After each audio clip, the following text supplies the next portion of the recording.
The truth about the 30 Years' War, a catastrophic struggle across Europe, will shock you. The 30 Years' War, 1618–1648, was one of the most devastating and transformative conflicts in European history. What began as a localized rebellion in Bohemia exploded into a catastrophic continent-wide struggle that saw unprecedented suffering, the collapse of entire societies, and the reshaping of political boundaries.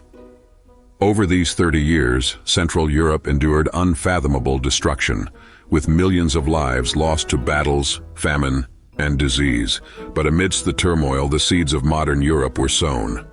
This video takes you deep into the chaos, unraveling the war's origins, the motivations of its key players, its destructive consequences, and the far-reaching legacy it left behind.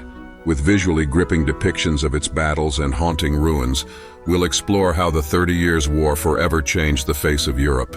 By the early 17th century, Europe was balancing on a fragile fault line of religious and political tension. Decades earlier, the Peace of Augsburg, 1555, had established a tentative truce between Catholics and Protestants, allowing rulers across the Holy Roman Empire to determine the religion of their territories. But this uneasy peace couldn't contain the growing distrust between the two groups. Tensions boiled over in 1618 in the Kingdom of Bohemia, where a Protestant majority clashed with their Catholic ruler. The infamous Defenestration of Prague, where Protestant nobles threw two Catholic officials out of a castle window, set the stage for war. Initially localized, this conflict escalated as both sides called on their allies, transforming a regional rebellion into a continental inferno. At its core, the 30 Years' War began as a battle for religious dominance. Catholics saw the conflict as an opportunity to crush Protestant heresy, while Protestants fought to secure their freedoms and independence. However, as the war progressed, the lines between religion and politics blurred. The war's early years reflected the deep antagonism between these two faiths, as churches and religious symbols became battlegrounds themselves. Cities were razed in the name of faith, and the fight turned bitterly personal for those caught in its crossfire. What had begun in Bohemia exploded across Europe as political ambitions intertwined with religious fervor. The Holy Roman Emperor Ferdinand II, a staunch Catholic, sought to reassert control over Protestant territories, while neighboring powers such as Sweden, Denmark, and France saw an opportunity to expand their influence. At its height, the war involved nearly every major European power, each side pursuing its own agenda under the guise of religious loyalty. What had started as a localized conflict in Central Europe now engulfed the continent, affecting millions. The 30 Years' War unfolded over 4 distinct phases, each marked by new players and shifting motivations. The Bohemian phase, 1618–1625. The war began in Bohemia with Protestant forces challenging the Catholic Habsburgs. The decisive Battle of White Mountain in 1620 crushed Protestant hopes in the region, but the conflict was far from over. The Danish phase, 1625–1629. Protestant Denmark joined the fight, fearing Catholic encroachment, but King Christian IV of Denmark suffered a humiliating defeat. This phase saw rising Catholic dominance across Europe. The Swedish phase, 1630–1635, Lutheran King Gustavus Adolphus of Sweden entered the war, breathing new life into the Protestant cause. Renowned for his revolutionary military tactics, Adolphus achieved significant victories before his death on the battlefield in 1632. The French phase, 1635–1648. In a surprising twist, Catholic France under Cardinal Richelieu allied with Protestant forces to weaken the Habsburgs. This phase dragged the war into an exhausting cycle of attrition, wreaking unimaginable destruction across Central Europe. The 30 Years' War was fought on multiple fronts, with battles of immense scale and significance.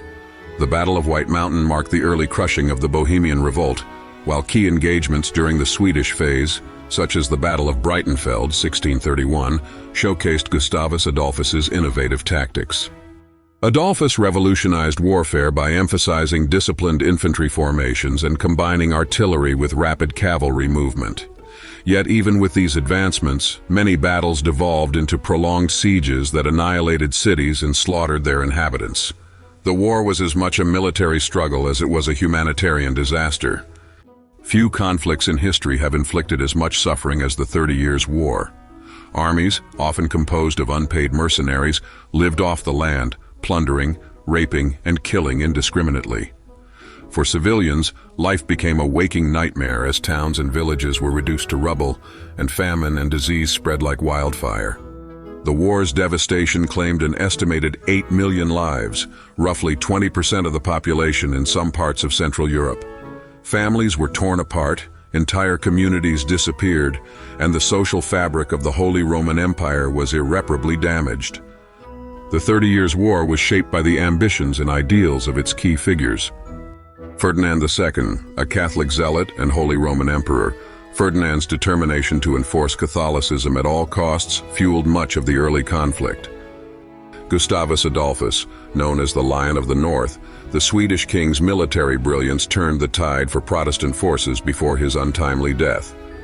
Cardinal Richelieu, the mastermind behind France's intervention, Richelieu's pragmatic approach prioritized French dominance over religious allegiances. These leaders exemplified the complex interplay of faith, politics, and ambition that defined the war. The war's effects went far beyond the battlefield. Economies across Europe collapsed as resources were drained and trade routes disrupted. A once thriving middle class was decimated, and vast tracts of farmland lay barren from neglect. The feudal system, already weakened, faced further erosion as the demands of war revealed its inefficiencies. In the aftermath, a new social order began to emerge, setting the stage for the transition to modern capitalism. After 30 years of bloodshed, exhaustion overtook all sides, leading to the Treaty of Westphalia in 1648. This historic agreement finally brought an end to the war and laid the foundation for modern statecraft. Key principles adopted in the treaty included religious freedom, limited but significant recognition of Protestantism alongside Catholicism. State sovereignty, establishing the right of states to govern their internal affairs without external interference. Balance of power, a shift in European politics as the focus moved from religious dominance to maintaining stability. The treaty marked the birth of the modern international system, where diplomacy began to take precedence over war. The 30 Years' War irreversibly altered Europe's political landscape. The Catholic Habsburgs, once dominant, saw their power wane, while France emerged as a leading force in continental politics. The rise of Sweden further disrupted traditional power dynamics.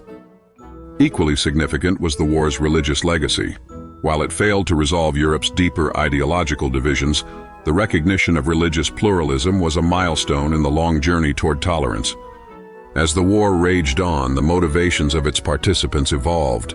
What began as a stark religious conflict ultimately became a brutal contest for political dominance. France, a staunchly Catholic nation, aligning with Protestant forces against the Habsburgs, is a striking testament to how power ambitions often overshadow ideology. This evolution reveals a crucial historical lesson.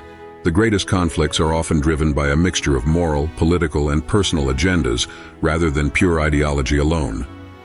The 30 Years' War was a turning point for military strategy. Armies grew in size and complexity, and the use of artillery became more sophisticated. Mercenaries dominated the battlefield, often showing little loyalty to their paymasters, resulting in chaotic and brutal campaigns. Gustavus Adolphus stands out for his reinvention of military tactics, introducing mobile artillery and disciplined formations that revolutionized warfare.